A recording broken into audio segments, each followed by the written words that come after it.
All right, we'll see you later. No, So what's your life aspiration? Yeah, what's your greatest aspiration in life? Okay, we're already laughing This is because a before mess. we started rolling. These are our David Regn, people. Kayla Kody, thank you for joining us today. Absolutely. So we're going to start by talking about life aspirations. I'm just kidding. An inside joke. No, but Kayla, things have been changing. You always seem to be out front. What are you thinking about this year as you approach the show and you're kind of like walking the floor on day one? So for us, it's going to be a lot about building loyalty and continuing to build that loyalty within our dealerships. So any tools that allow us to do that by using our own data usually in order to build that loyalty and make our salespeople sound a little more informed and our advisors sound more informed as well. When you say sound more informed, what do you mean?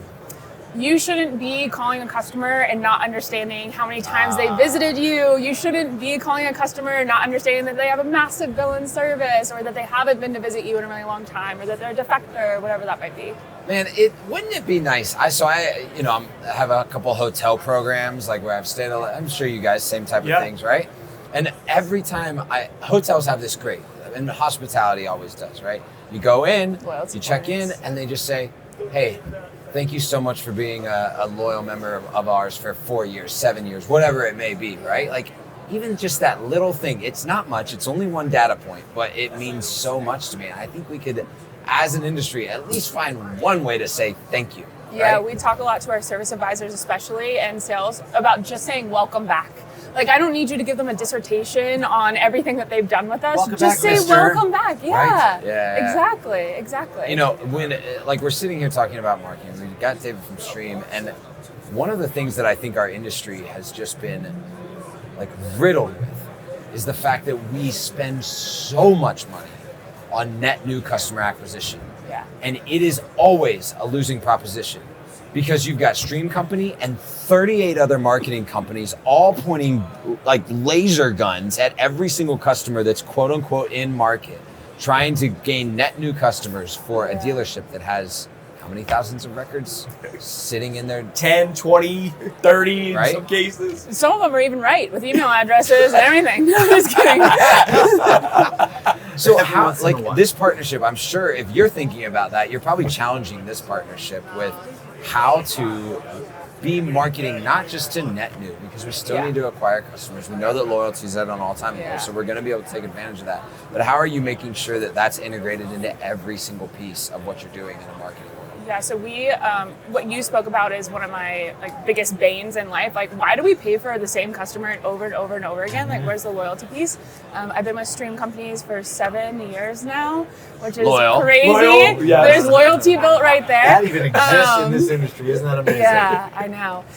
But a lot of the things that we do together allow us to utilize our data. We use their full throttle tool as well to kind of synchronize what we're doing. I think as dealers, we do a really bad job of taking care of customers after the sale.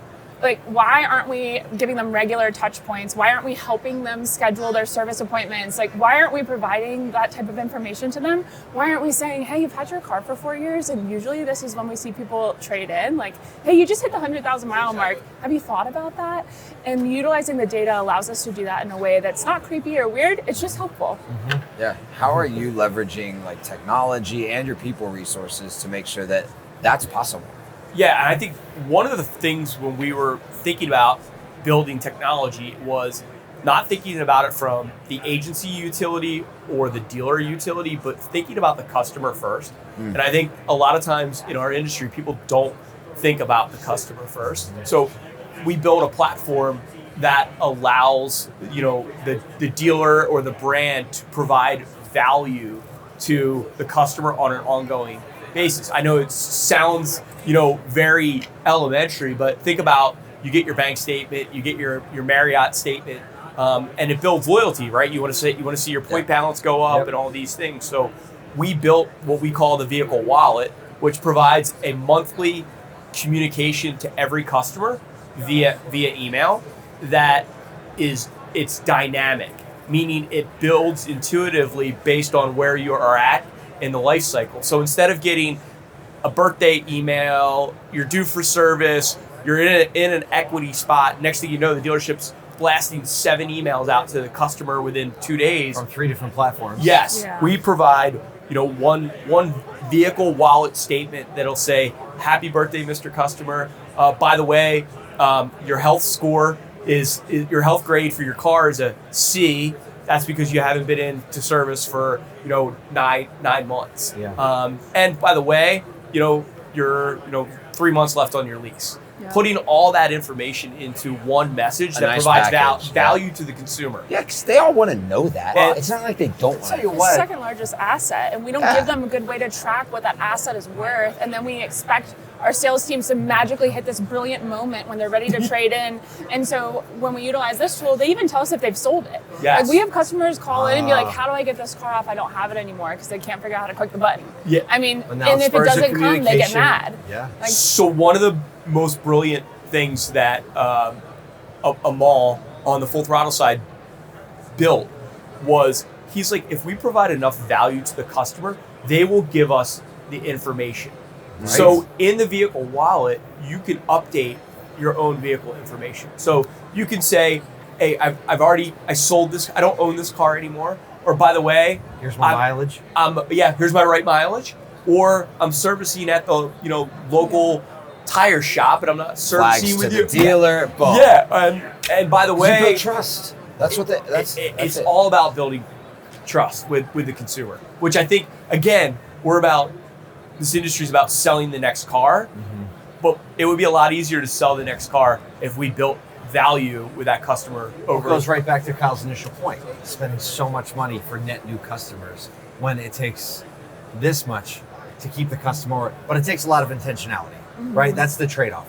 It's Yeah. money versus intentionality, and let's face it, when we're living in 30-day cycles, money sometimes is a lot easier to spend than time and intentionality, especially coming out of 2 years when there's been a lot of money to spend. Yeah. And so it does seem like this season where everyone's realizing profits are drying up or going back, normalizing a little bit, that intentionality might go a lot longer, and dealers might be more, ready to give it some intentionality versus just throwing another, check at it.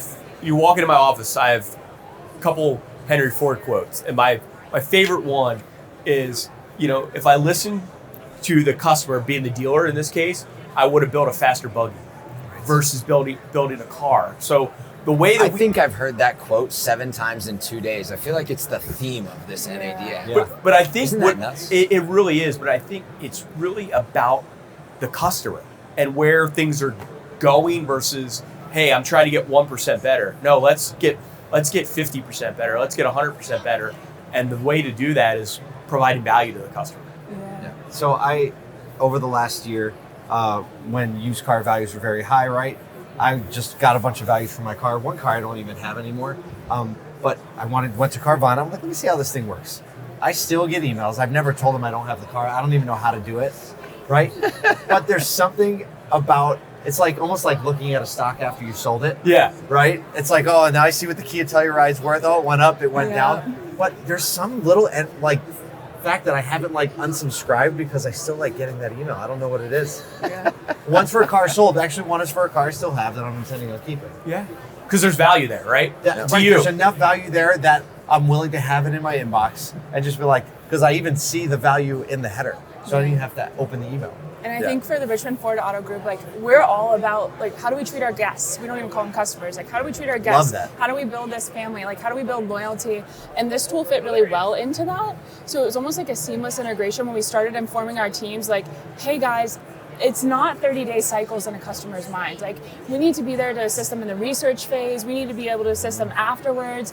And that's a lot of the insight we get from Full Throttle, because it'll kind of show you what the shopper life cycle is. Yep. And it's so cool to see that. And then you also encourage your salespeople because you know which ones are in market. So it's not cold calls and they sound informed and the customer's waiting for them in a way. And it's not really an annoyance. nice. Yeah. It's so cool. It's a benefit. Yeah. Well, Helping hands. Kayla, David, I love this partnership. You can tell there's a lot of synergy and there's challenge in it, and you're really caring for the customer. So thanks for joining us today and just Yeah. hanging out, talking about how Absolutely. we serve in the industry. Yeah. Cool. Thanks, guys. Appreciate Thanks, it. guys. Thank you. Now on to our greatest aspirations. Well,